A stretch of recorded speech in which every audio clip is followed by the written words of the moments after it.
ఇంద్రనిలమమృతం అధేదం భస్మాస్తం శరీరం. ఓం క్రతోస్మర కృతం స్మర, క్రతోస్మర కృతం స్మర. భావం: నిశ్చలంగా ఒక చోట నిలకడగా ఉండక ఒక శరీరం నుండి మరొక శరీరానికి ప్రయాణం చేస్తూ ఉన్నటువంటి జీవుడు నాశనం లేని శాశ్వత పరమాత్మయందు లీనం అయ్యాడు. ఇంకా ఈ శరీరం భస్మం అయిపోవడంతో అంతం అయిపోతుంది. ఓ మనసా, నిరంతరము ప్రణవ స్వరూపుడైన పరమాత్మను స్మరించుచు సమాధి స్థితిలో నీకు కలిగిన ఆత్మానుభవాన్ని స్మరించుచు, ఓ మనసా స్మరించు, సమాధి స్థితిలో నీకు కలిగిన మహానుభవాన్ని స్మరించు స్మరించు. ఇంకా వ్యాఖ్యానం: సాధనలు అన్నీ పూర్తి చేసి ఆత్మ సాక్షాత్కారంతో యోగ సిద్ధిని పొందినటువంటి జీవన్ముక్తుడు మరణ సమయంలో చేసే స్మరణ ప్రార్థనయే ఈ మంత్రం యొక్క సారము. చనిపోవటం అనేటువంటిది పుట్టిన ప్రతి వారందరికీ సమానమే. సామాన్యుడు మరణిస్తాడు, మహాత్ముడు మరణిస్తాడు, జీవన్ముక్తుడైన వాడు కూడా మరణిస్తాడు. అయితే జీవన్ముక్తుడు మరణించిన నిజంగా అతడు మరణించినట్లు కాదు. అతనికి మరణం అనేది లేనే లేదు. మరణ సమయంలో ఏది తలుచుకుంటే అదే అవుతాడు అని భగవానుడు గీతలో చెప్పాడు కదా. ఏమని? యం యం వాపి స్మరన్ భావం త్యజత్యంతే కళేవరం తం తమే వైతి కౌంతేయ అని. అలాగే ఎవరైతే అంత్యకాలంలో కూడా నన్నే స్మరిస్తూ శరీరాన్ని విడిచిపెడతారో వారు నన్నే పొందుతారు. ఇంకా అంతకాలేచ మామేవ స్మరన్ వక్వా కళేవరం, 8వ అధ్యాయం 5వ శ్లోకం. మరి నిజంగా సామాన్యుడైన వాడు ఎవరు కూడా భగవంతుని స్మరించగలరా? స్మరించలేరు కదా. అసలు సామాన్యులకు ఈ విషయం తెలియదు కదా. తెలిసిన వారికి నమ్మకం ఉండదు కదా.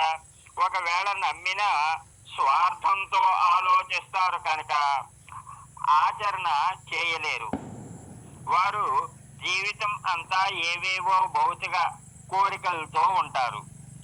కుటుంబ బాధ్యతలను తీర్చుకోవాలనే ఆరాటంతో ఉంటారు.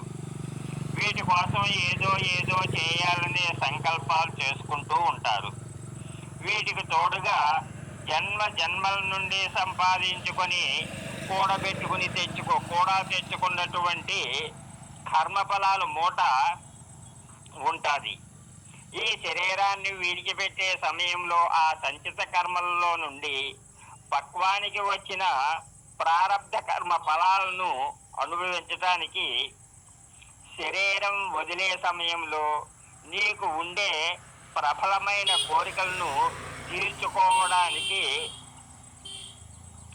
నీ సంకల్పాలకు అనగా వాసనలకు అనుగుణంగా కర్మలు చేయటానికి తగిన శరీరాలను సృష్టించుకొని మళ్ళీ ఈ లోకంలోకి వస్తూ ఉండవలసిందే.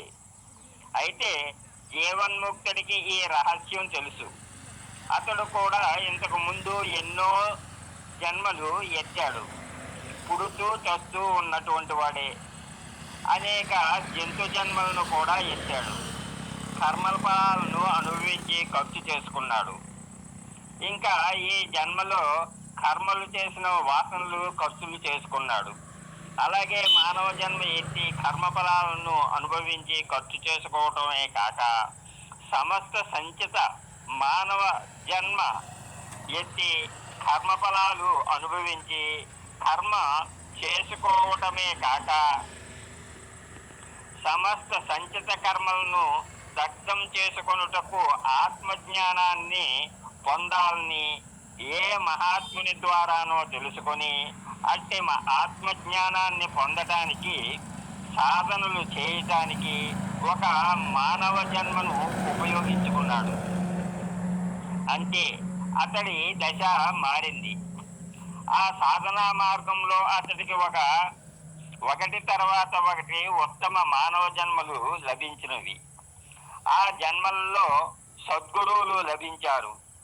దాని ద్వారా ఈ జన్మలో సాధన సంపూర్ణమై ఆత్మ సాక్షాత్కారం పొంది సిద్ధుడు అయ్యాడు, జీవన్ముక్తుడు అయ్యాడు.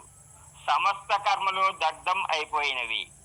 దానితో ఒక శరీరం నుండి మరొక శరీరానికి ప్రయాణం చేసే జీవుడు కాస్త జీవభావాన్ని వదిలి ఆత్మతో ఐక్యం అయిపోయాడు. ప్రారబ్ధ కర్మ ఫలాలు అనుభవించటానికి తెచ్చుకున్న స్థూల శరీరం గడువు తీరిపోయింది, ఆ కాస్త వదిలిపోయింది. మరొక శరీరాన్ని తెచ్చిపెట్టేటటువంటి కర్మఫలాలు కానీ ఇంకా ఏమీ లేవు. అవన్నీ కూడా జ్ఞానాగ్నిలో దగ్ధం అయిపోయినవి. కనుక ఇక శరీరం సృష్టించబడే కారణం లేకుండా పోయింది. ఇంకా ఇప్పుడు ఈ శరీరాన్ని వదిలే సమయంలో దేన్ని స్మరిస్తే దానినే పొందుతాడు. కనుక తనలో భౌతికమైనటువంటి ఏ కోరికలు, ఆశలు, సంకల్పాలు ఏవీ లేవు. కనుక ఆయన నిరంతరము భగవంతుని యందే స్మరిస్తూ ఉంటాడు. నిజంగా ప్రత్యేకంగా కావాలని కూడా అది స్మరించడం జరగదు. ఆయన ఎప్పుడూ సమాధి స్థితిలో పొందిన మహానుభూతిని అనుభవిస్తూ ఉంటాడు. అహం బ్రహ్మస్మి అనే అనుభూతితోనే ఉంటాడు. ఇలా అంత్యకాలంలో పరమాత్మ స్మరణతో పరమాత్మానుభూతితో ఉంటాడు. కనుక ఆ పరమాత్మనే చేరుకుంటాడు.